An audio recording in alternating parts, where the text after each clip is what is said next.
오늘은 마태복음 25장 말씀을 통해 그런즉 깨어 있으라, 또 다른 제목으로는 기름을 준비하라 라는 제목으로 주의 말씀을 함께 나누도록 하겠습니다. 얼마 전 저희 노스캐롤라이나에 있는 침례교 목사님들 이제 지방에 모임이 있었습니다.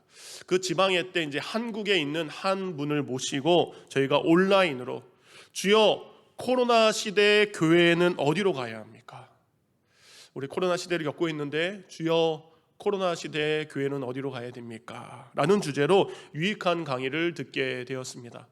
강의를 듣다 보니까 코로나 시대를 조금이나마 더 볼 수 있는 안목과, 그리고 코로나 시대 앞으로도 이게 좀 이어져 가고 있는데 앞으로 우리의 사역을 어떠한 방향으로 나아갈 수 있을까, 그 방향성을 잡을 수 있는 유익한 시간이 되었습니다. 그래서 그때 강의에 들었던 내용의 일부를 여러분에게 좀 소개하고 싶어서 몇 가지를 말씀을 드리도록 하겠습니다. 여러분, 2019년 말 중국 우한의 안과 의사였던 리원양이라는 사람에 의해서 세상에 처음으로 신종 코로나 바이러스가 알려졌습니다. 그러나 그렇게 알려진 지 3개월도 되지 않은 3월 11일 WHO 세계보건기구에서 코로나 바이러스를 팬데믹, 세계적 유행병이라고 선포를 하게 되었습니다. 이제 1년이 지났습니다. 그리고 어제 구글을 보니까 지난 1년 동안 전 세계에 12억 명의 사람이 코로나에 감염이 되었습니다.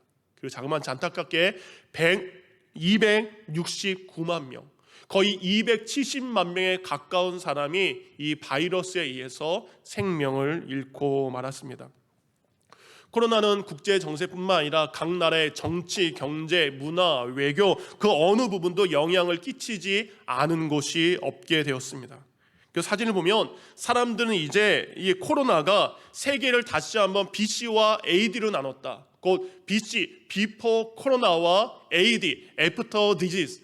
이 질병을 얻기 전과 이 질병을 얻은 후로 그 경계를, 분기점을 나누게 되었다라고 말할 정도가 되었습니다. 근데 많은 사회학자들은 이 코로나가 다가올 미래를 조금 앞당겼다라는 말을 하기도 합니다. 곧 코로나 때문에 생겨난 변화도 있지만 멀지 않은 장래에 일어날 일들이 코로나로 인해서 앞당겨졌다라는 말들을 하게 됩니다. 그렇다면 코로나 바이러스를 통해서 우리 시대가 지금 겪고 있어야 될, 그 겪고 있는 변화는 어떤 것이 있을까? 그 첫 번째는 우리가 비대면 사회로의 전환이 이루어졌다라는 겁니다. 언택트, 만나지 않고 거리 두기 때문에 여러분 그 많던 모임이 사라지게 되었습니다. 코로나로 인해서 우리는 꼭 가야 했던 결혼식과 장례식조차도 가지 못하는 현실 속에 살게 되었습니다.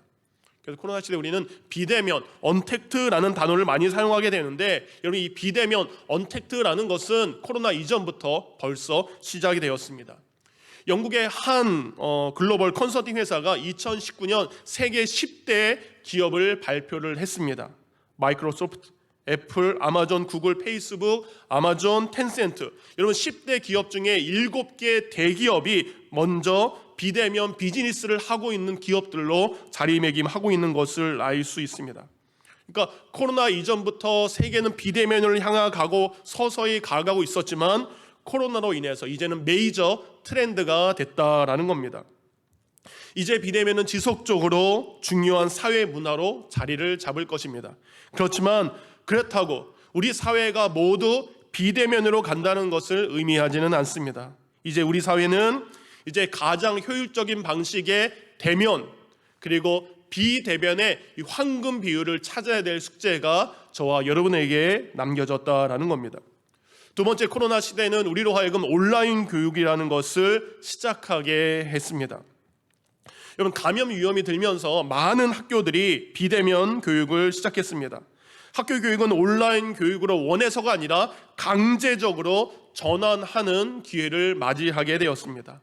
온라인한 수업은 이제 시간과 장소에 구애받지 않고 어디서나 들을 수 있는 장점이 있는 반면에 많은 학생들이요, 이 온라인 수업을 통해서 오히려 수업의 집중력이 떨어집니다. 그리고 교육 효과가 낮아집니다. 그래서 학업 성취도가 떨어지는 단점이 발견되기도 했습니다. 그래서 오프라인에 있는 학교가 모두 사라지고 온라인 학교로 대체가 되지는 않겠지만 여러분, 온라인 교육의 비중이 점점 높아질 것입니다. 그래서 이제는 우리는 온라인 교육과 오프라인 교육의 이 황금 비율을 찾는 것 또한 우리에게 남겨진 과제가 되었습니다. 세 번째, 이 시대는 이제 한국과 미국 배달 중심의 소비로 전환이 변화가 되고 있다라는 겁니다. 미국은 코로나 시작되면서 이제 사재기가 있었지만 이제 한국은 그렇지 않았죠. 그 이유가 바로 이거죠. 세계 최고의 택배 시스템. 그러니까 밤 10시 전에만 주문하면 다음날 아침에 내 집 앞에 내가 주문한 물건이 오는 게 한국의 엄청난 택배 시스템입니다. 이제는 택배, 배달 서비스는 음식에 국한된 것이 아니라 필요한 모든 것이 집으로 배달되는 시대에 우리는 살게 되었습니다. 물론 코로나 이전부터 소비자들은 직접 상점에 가서 물건을 구입하는 것보다 온라인으로 물건을 구입하는 비중을, 소비 패턴을 더 늘려가고 있었습니다. 새롭게 비즈니스를 하는 분들은 이렇게 온라인 매장과 오프라인 매장을 함께 운영하는 방식을 고민하고 있고 그 방식을 시작을 하고 있습니다. 코로나 인해서 생겨진 네 번째 특징은 재택근무가 이제는 보편화가 되었다라는 겁니다. 그러니까 코로나19는 직장인들의 일하는 방식마저 바꾼 것이죠. 여러분, 페이스북의 최고 경영자였던 마크 저크버그는 이렇게 이야기를 했습니다.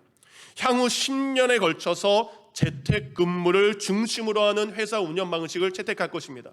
그리고 모든 직원의 50%가 원격 근무를 하는 시스템으로 다 바뀔 것을 이야기했습니다. 근데 문제가 생겼습니다. 직장 여성들은 어떻습니까? 가정에서 살림과 육아, 직장일, 이 모든 것을 균형 있게 해야 되는 2중, 3중의 고통을 우리 일하는 주부들은 그 일을 겪어야만 했습니다. 또 반대로 집에서 이미 살림과 육아를 담당하는 우리 전업주부들은 이제 집에서 일하기 시작하는 남편을 챙겨야 되는 어려움까지 생기게 된 것입니다. 이제는 집안일을 아내 혼자 감당하는 것이 아니라 코로나 시대, 이제 가족 중심의 재택근무가 되면서 가족 구성원들 모두가 각각의 업무를 효율적으로 배분해서 함께 가정일을 해야 될 필요성이 시작된 것입니다. 마지막 다섯 번째, 코로나는 우리로 하여금 우리의 정서를 불안하게 했다라는 겁니다. 코로나가 장기화되면서 사람들은 이제 지쳐가고 무기력하게 되었습니다.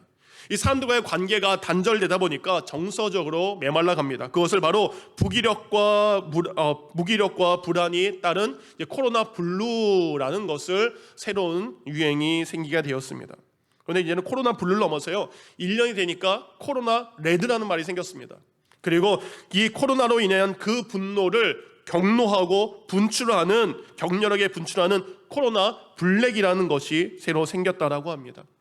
복잡한 세상 나 혼자 살면 편할 줄 알았는데 오히려 자아만족도가 높을 줄 알았는데 관계의 단절에서 오는 불안감과 우울증이 우리의 마음을 병들게 했다라는 겁니다. 여러분, 이렇게 사회는 눈에 보이지 않는 그 작은 바이러스 하나 때문에 수많은 변화를 겪고 있습니다. 그런데 여러분, 이러한 변화는 사회뿐만 아니라 우리 교회들에게도 그런 변화는 일어나기 시작했습니다. 물론 이제 한국 교회와 미국 교회, 이민 교회 다소 차이가 있지만 이제 코로나 시대 교회들은 이전에 겪어보지 못했던 변화들을 겪게 되었습니다. 세 가지 중에 첫 번째, 교회는 성도 수의 감소라는 변화를 얻게 되었습니다. 그러니까 코로나 직후 통계를 보면 대부분 교회에서 이제 온라인 예배나 오프라인이나 큰 변화가 있는 것을 알 수 있습니다. 코로나 이전에 그 교회 성도가 100이라면 코로나가 시작된 지 얼마 안 됐을 때는 42.4%만 온라인과 오프라인만 드렸고, 좀 시간이 지나서 회복됐지만 여전히 100%의 성도가 아니라 이전에 60%의 성도만이 예배를 드리고 있는 것이 조사가 되었습니다. 그래서 여러분, 한국에서 목회자들을 통해서 이제 조사가 하나 있었습니다. 여러분, 소형교회 목회자들은 30.5%가, 그리고 500명 이상 되는 교회 목회자들은 52%가 코로나 시대 예배 출석 감소가 가장 큰 문제요 어려움이다라고 이야기를 했다라고 합니다. 근데 여러분, 더 큰 문제는 응답한 사람들의 49.2%가 코로나가 종식이 되어도 성도의 수가 계속적으로 감소할 것이다 라는 예측을 하고 있다라는 것입니다. 두 번째, 코로나 시대 교회는 재정의 감소에 직면하게 되었습니다.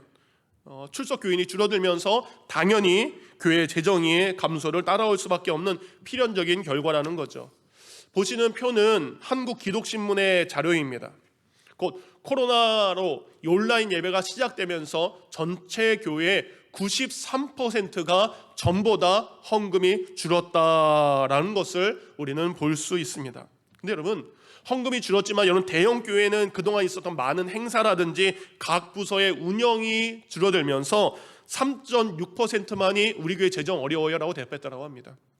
큰 교회는 재정의 감소가 크게 문제가 되지 않은 것 같습니다. 그러나 29명 이하의 소형교회나 개척교회, 작은 교회의 30.7%가 재정 감소가 가장 큰 어려움이다라고 응답을 했다라고 합니다.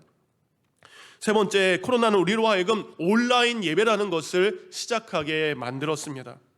그러니까 코로나19를 통해서 한국과 미국 대부분의 교회가 이제는 온라인 예배를 병행하며 시작하게 되었습니다. 여러분, 코로나 이전에는 6%의 교회만이 실시간 예배를 송출했다라고 하는데 지금은 대부분의 교회가 이 온라인 예배를 유튜브나 페이스북이나 다양한 형태로 송출하기 시작을 했습니다. 근데 놀라운 통계가 하나 났습니다. 코로나가 종식이 되겠죠. 그러면 언젠가 이전처럼 예배를 함께 드릴 수 있음에도 불구하고 코로나가 종식이 돼도 나는 지속적으로 온라인 예배를 드리겠습니다라고 응답한 성도가 30%라는 겁니다. 그 대략 3분의 1의 성도들이 나는 대면 예배가 시작되고 코로나가 종식이 되어도 나는 지금의 방식의 온라인 예배를 계속적으로 드리겠다라는 통계가 나왔다라는 겁니다. 왜냐하면 혹시라도 모를 감염으로부터 자신을 보호하기 위해서, 그리고 온라인 예배를 드리다 보니까 너무 편리한 방식이 되었기 때문입니다. 그런데 시간이 지나면서 온라인 예배가 가지고 있는 여러 가지 단점들이 조금씩 나타나기 시작했습니다. 현재 다니는 교회가 아니라 다른 교회 예배를 참석하거나 아니면 예배 시간에 누워서, 지금 누워있는 우리 성도님들은 안 계시겠죠? 또 밥을 먹으면서 참여하거나 실시간으로 지금 예배를 드리는 것이 아니라 예배 뒤에 올라오는 나중에 자신에게 편리한 시간에 영상을 시청하는 올바르지 못한 예배 생활이 시작되었다라는 겁니다. 더 충격적인 뉴스 보도가 2021년 1월 한국의 기독교 방송인 CTS에서 방송이 되었습니다. 여러분, 유튜브는요 실시간으로 지금 몇 명이 접속하고 있다, 그리고 평균 시청 시간이 얼마나 된다라는 것을 확인할 수 있습니다. 한국에 있는 대형 교회들을 조사해 봤습니다. 그랬더니 실시간 예배에 접촉하는 성도의 숫자가 전체 성도의 3분의 1 정도밖에 되지 않았습니다. 더 충격적인 것은 온라인 예배를 시청하는 시청 시간이 10분 미만이었다는 겁니다. 여러분, 가족이 함께 참여한다는 것을 감안하더라도 전체 성도의 50% 미만만이 실시간 예배를 참여하고 있는 거고, 참여하는 시간도 10분 미만이라면 그것은 여러분, 하나님께서 기뻐하시는 온전한 예배를 드렸다라고 말할 수 없다라는 겁니다. 제가 1부 때에도 좀 말씀을 드렸습니다. 제가 오늘 이런 설교를 하면서 그럼 우리 교회는 어떤가 한번 봤습니다. 1부 때는 예배 시작 5분 전에 참석하고 있는 성도의 숫자가 11명이었어요. 근데 2부는 5분 전에 들어오는 분이 5명이었습니다.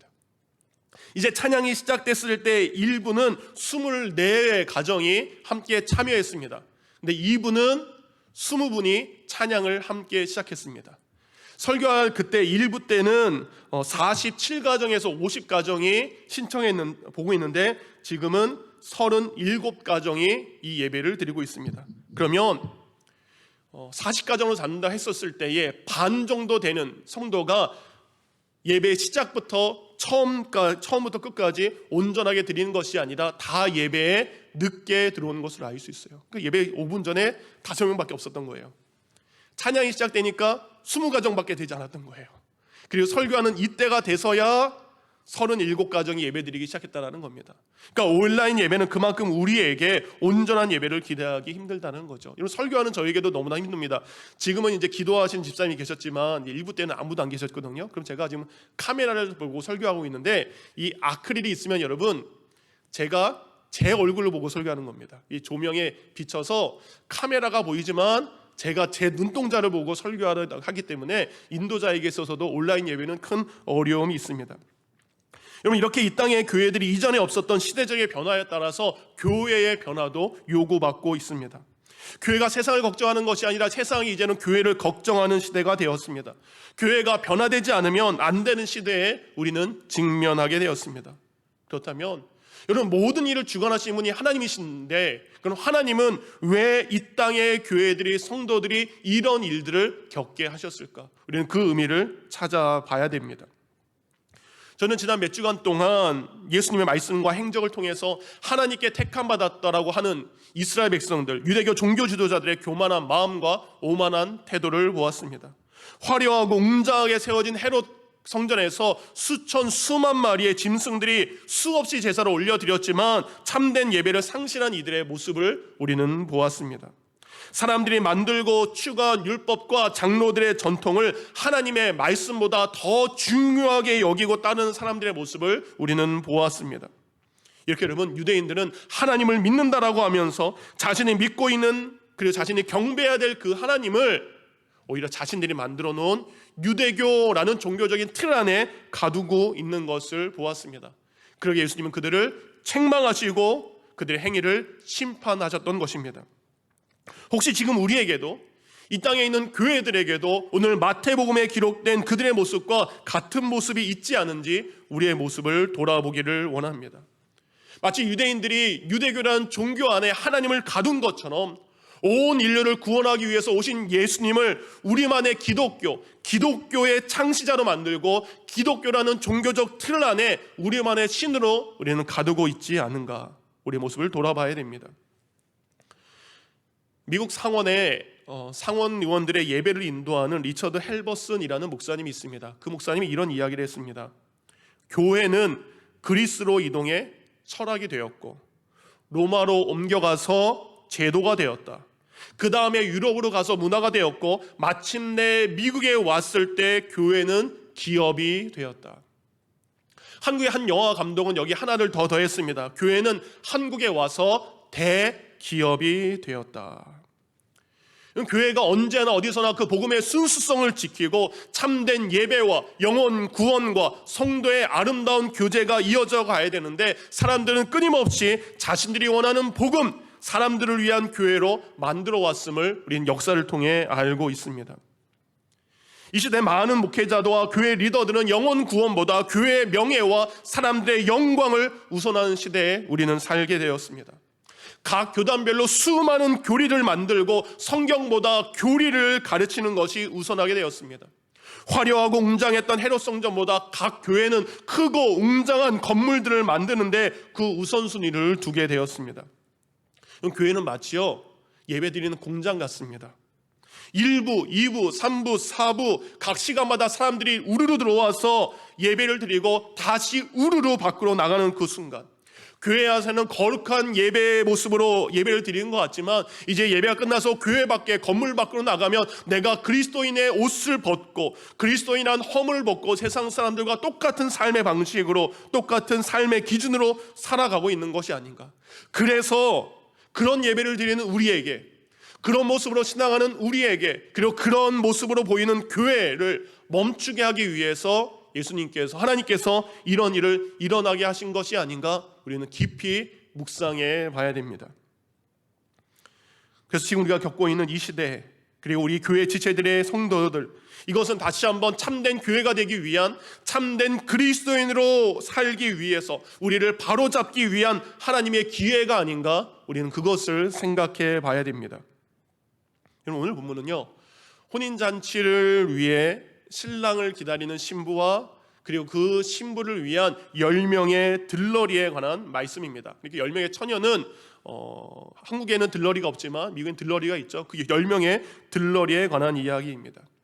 신랑은 당연히 예수님입니다. 신부는 신랑을 기다리는 예수 그리스도를 믿는 성도들입니다. 그렇다면 여러분, 10명의 들러리는 무엇을 의미하는 것일까? 저 개인적인 생각입니다. 제 개인적으로는 이 들러리는 신부된 성도들을, 그리고 신부가 될 성도들을 섬길 교회라고 저는 말하고 싶습니다.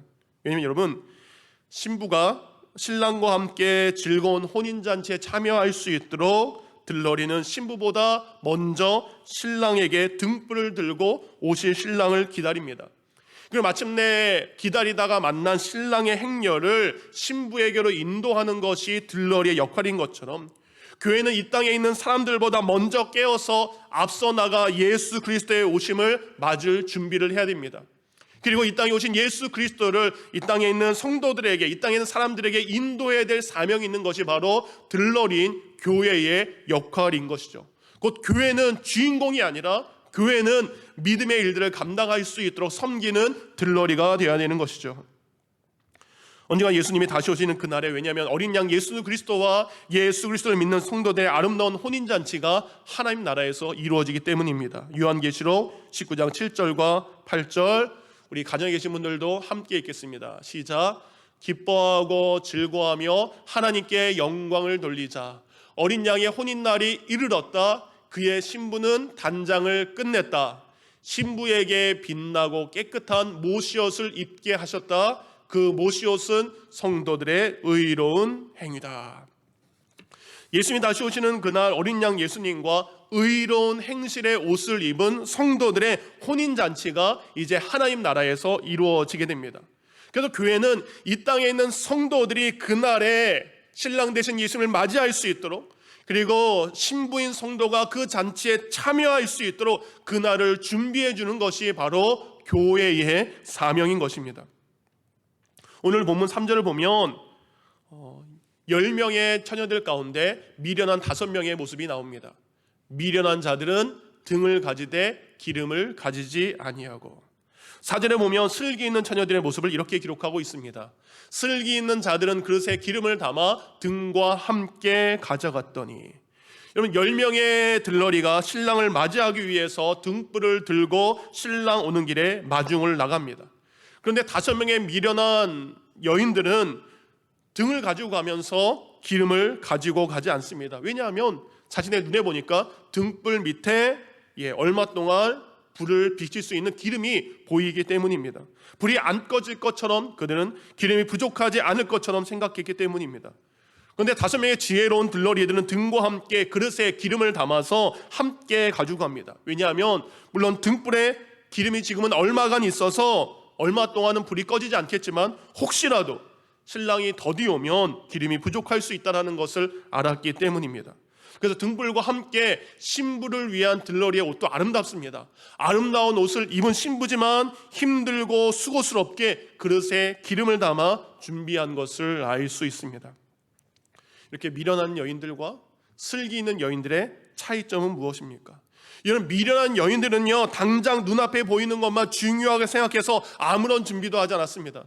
그러나 슬기로운 여인들은 지금에 필요한 것과 더불어서 앞으로 더 앞을 내다보면서 무엇이 필요한지 미리 준비한 것.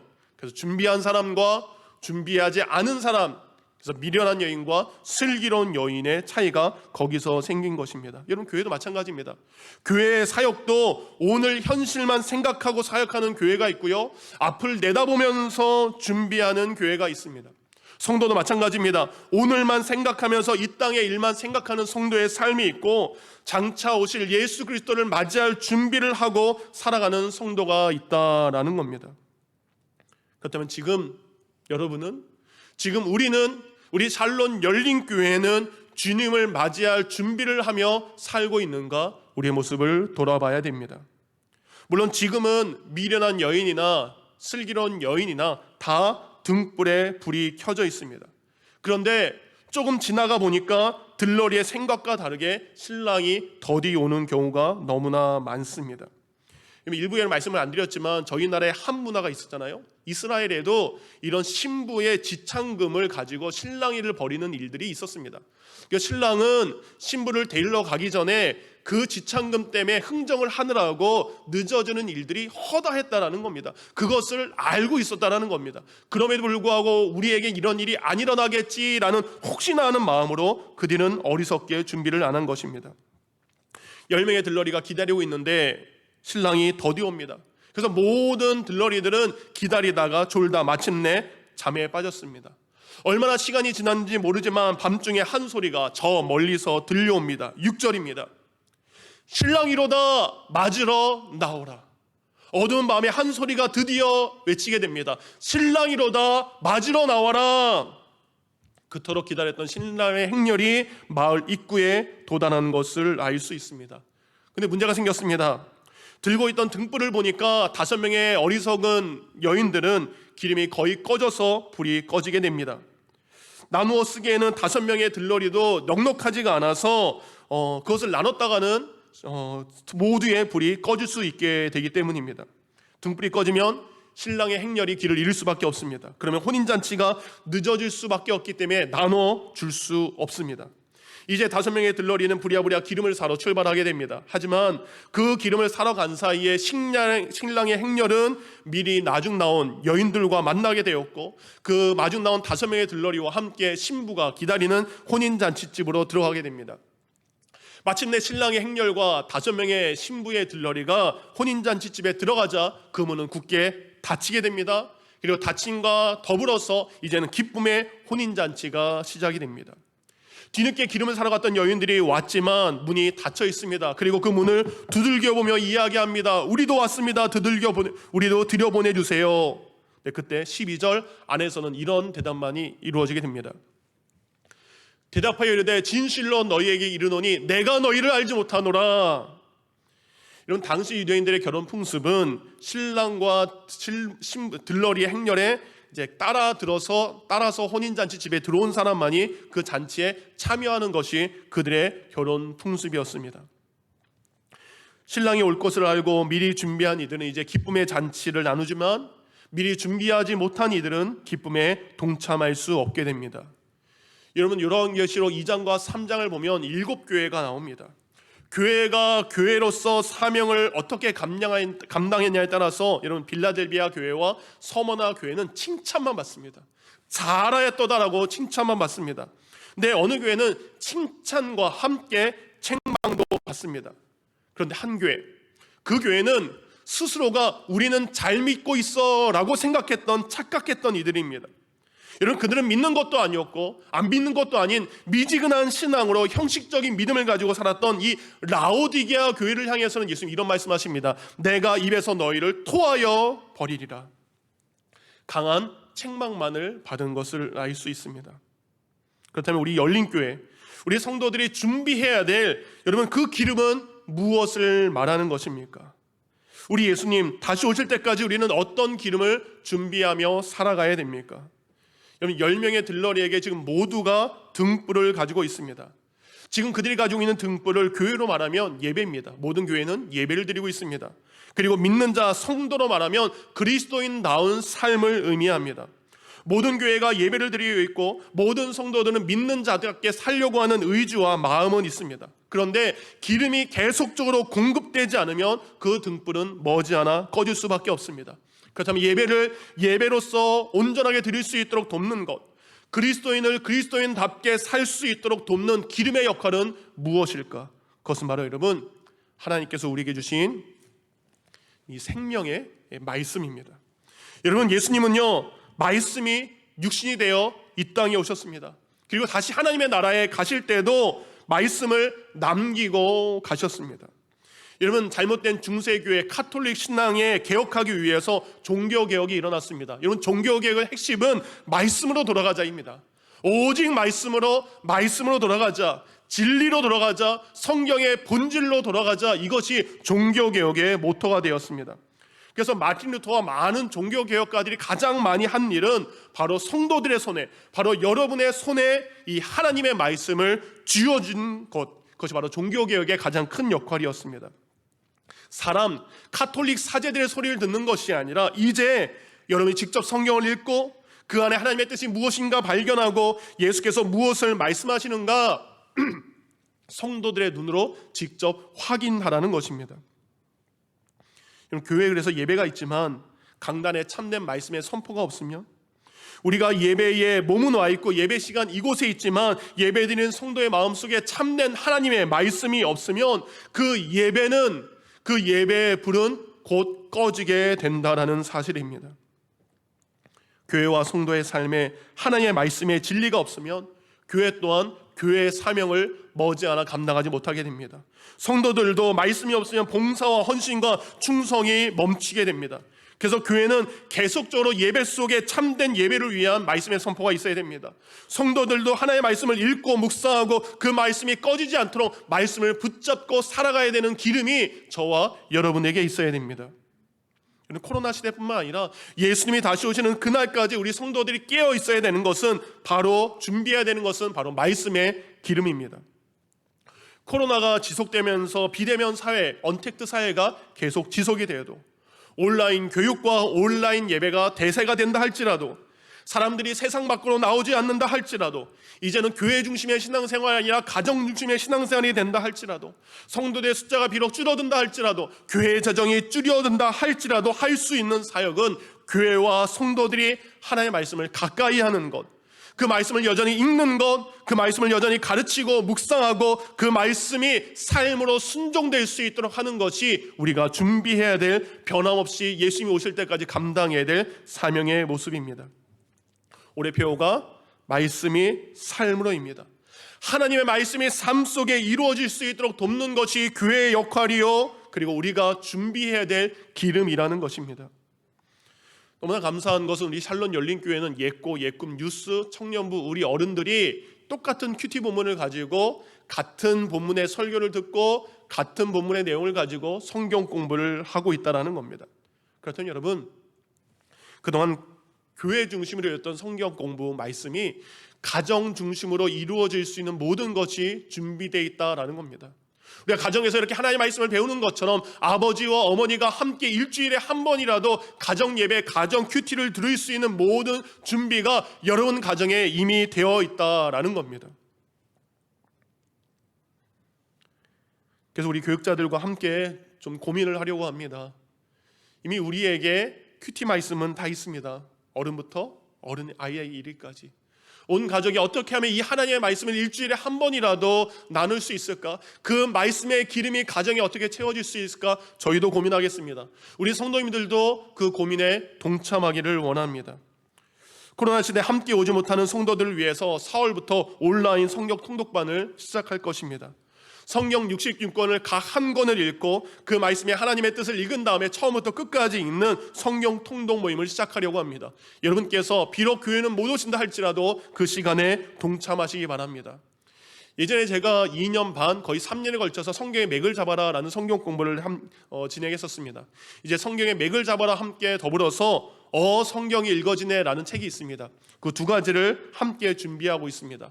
성경의 전체 흐름과 배경을 이해하는 데 큰 도움을 될 것입니다. 여러분, 이 모든 것은 등불을 밝히기 위한 기름을 성도들에게 나누어 드리는 교회의 사역인 줄 믿습니다. 여러분, 이 모든 사역에 동참하시기 바랍니다. 날마다 기름을 채워서 여러분의 등불이 꺼지지 않도록, 우리의 예배가 꺼지지 않도록 날마다 기름을 채워가기를 원합니다. 말씀을 마칩니다. 어제 새벽 예배 시간에 이런 말씀을 드렸습니다. 이제 마태복음 24장과 25장은 종말과 심판에 대한 말씀인데 그 종말과 심판에 대한 말씀은 31절부터 46절까지 이제 인자가 오셨어요. 인자가 오셔서 영생 얻을 의인 양들과 영벌을 받을 수밖에 없는 악인 염소를 구분하는 일로 시작이 됩니다. 인자이신 예수님께서는 죄인들과 의인들을 그들을 어떻게 영생과 영벌로 구별하셨는지 그들에게 똑같은 말씀을 하셨습니다. 35절과 36절입니다. 함께 읽도록 하겠습니다. 시작. 내가 줄일 때 너희가 먹을 것을 주었고 목마를 때 마시게 하였고 나그네 되었을 때 영접하였고 헐벗었을 때 옷을 입혔고 병들었을 때 돌보았고 옥에 갇혔을 때 와서 보았느니라. 둘 다 묻습니다. 나는 그렇게 한 적이 없습니다. 그러자 예수님은 40절에 이렇게 이야기하십니다. 함께 있습니다. 시작. 임금이 대답하여 이르시되 내가 진실로 너희에게 이르노니 너희가 여기 내 형제 중에 지극히 작은 자 하나에게 한 것이 곧 내게 한 것이니라. 아멘. 여러분, 예수님의 오심을 준비하는 성도 그리고 교회의 모습은 말씀 준비와 함께 우리가 준비한 그 말씀의 횃불과 등불을 우리 곁에 있는 가장 작은 자들에게 비추는 것, 곧 예수 그리스도의 이름으로 가장 작은 자들을 영접하는 것이 기름을 준비한 자의 삶의 모습이요 교회의 모습입니다. 곧 교회가 교회를 위해서 쌓아놓는 것이 아니라 성도가 성도 자신만을 위해 쌓아놓는 것이 아니라 지금 우리 곁에 있는 작은 자들을 예수님으로 여기고 그들을 예수님처럼 섬기는 것이 교회와 성도의 삶의 모습입니다. 우리 주님이 언제 오실지 모릅니다. 그런데 그날은 반드시 오십니다.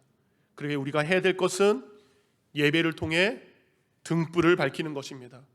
근데 그 등불이 꺼지지 않도록 말씀의 기름을 채워가는 것입니다.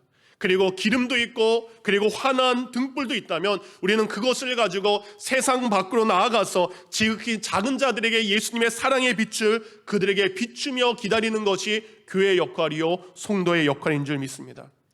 여러분이 있는 그 등불, 우리에게 채워주신 그 기름을 가지고 지극히 작은 자들에게 예수 그리스도의 사랑을 전해주므로 마침내 오신 예수님과 함께 혼인잔치에 들어가서 그 기쁨을 나누는 성도가 되기를 우리 주 예수님의 이름으로 축원드립니다. 아멘.